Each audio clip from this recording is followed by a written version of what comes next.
లక్ష్యం సాధించాలి అంటే, ఒక రంగంలో ముందుండాలంటే మనము చేయాల్సినటువంటి ఇంకొక పని ఏంటి అంటే నిరంతర శ్రమ, పట్టుదల ఉండాలి. లక్ష్యం వైపుకే అడుగు వేయాలి. కఠోరమైనటువంటి శ్రమ ఉండాలి. అంతేగాని చిన్న చిన్న దానికే భయపడము, చిన్న ఇబ్బందికే వెనక్కు రావడము, చిన్న ఇబ్బందినే తట్టుకోకుండా ఉండడము, ఇలా ఉండకూడదు. లక్ష్యం అందరికీ పూల పాన్పు కాదు. లక్ష్యం అందరికీ ఈజీగా ఉండదు. ఎవరికో లక్ష్యం ఈజీగా వచ్చిందని మనకు రాకపోయచ్చు. వారికి ఈజీ కావచ్చు, మనకు చాలా టఫ్ కావచ్చు. మనం కూడా ఆ లక్ష్యాన్ని చేరుకోగలుగుతాం.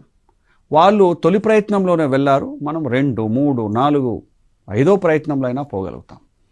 వాళ్ళకి అది ఈజీగా చాలా తేలిగ్గా ఉండొచ్చు, లక్ష్యం తేలిగ్గా సాధించవచ్చు. మీకు కాకపోయి ఉండొచ్చు, మీకు అంత తేలిక కాకపోయి ఉండొచ్చు. మీ బాట ముళ్ళబాట అయి ఉండొచ్చు, మీకు చాలా ఇబ్బందులు ఉండొచ్చు, పర్సనల్ ప్రాబ్లమ్స్ ఉండొచ్చు, మీకు కొంచెం కష్టమవుతుంది. కానీ మీరు ఇష్టంతో నిరంతర శ్రమ, పట్టుదల చేస్తే విజయం మీ సొంతం అవుతుంది. డెఫినెట్గా మీరు ఆ లక్ష్యాన్ని, ఆ కెరియర్ని, ఆ స్థానాన్ని అందుకోగలుగుతారు. కాబట్టి శ్రమ మీ ఆయుధంగా మార్చుకోండి. మన పట్టుదల మన ఫేట్ను మార్చగలగాలండి. మన పట్టుదల చూసి నేచర్, ఈ ప్రకృతే మనకు సహాయం చేసేటట్టుగా ఉండాలి.